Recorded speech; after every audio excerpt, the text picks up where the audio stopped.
right, this weekend was a little bit ridiculous. First up, we had Minnesota and Penn State. Penn State barely beat Minnesota. 1 point, 26-25. Penn State's playoffs, chances are still alive.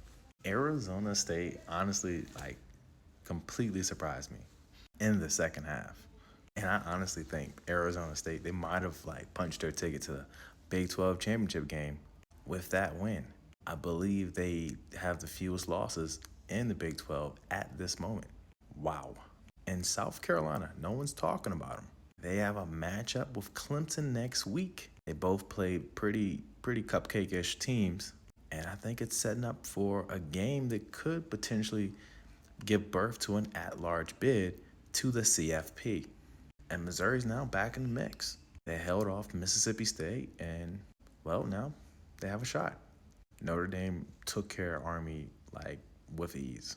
And Boise State held off Wyoming. Barely held off Wyoming. But they did win. Indiana versus Ohio State. Yeah, Indiana did not look good in this game at all. However, everyone else that lost looked pretty bad too. And that's why I still feel like they should go to the playoffs. Miami's starting to pick it up, especially on defense. I saw they shut down Wake Forest and played a pretty solid game. Ole Miss, man, tough one. I had a feeling the Gators were going to come ready.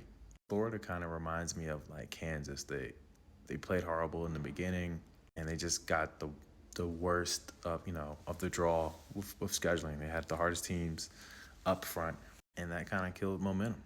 But the team's rallying back. SMU's looking like one of the best teams in the nation right now. No one's talking about SMU.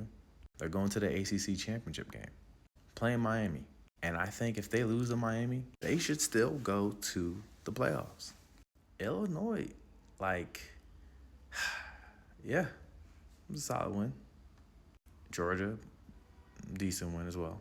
Tennessee is definitely trying to make some statements with this win, 56-0. However, it is UTEP. It's UTEP. You can't change that. Texas actually struggled most of this game. Watched this game, and Kentucky was in contention most of the game. And currently, we got Iowa State duking it out with Utah, and Texas A&M losing to Auburn. And Alabama is almost a lock for losing this game. The Big 12 and SEC is in shambles. I honestly don't know what they're going to do to select who's going to go where. We have all these teams crisscrossing and stuff. They're losing to each other. I'm glad I'm not in the selection committee. I'm getting confused, and I'm following this all the time. Anyway, I'll do a follow-up video after these games tomorrow, and we're going to see what happens.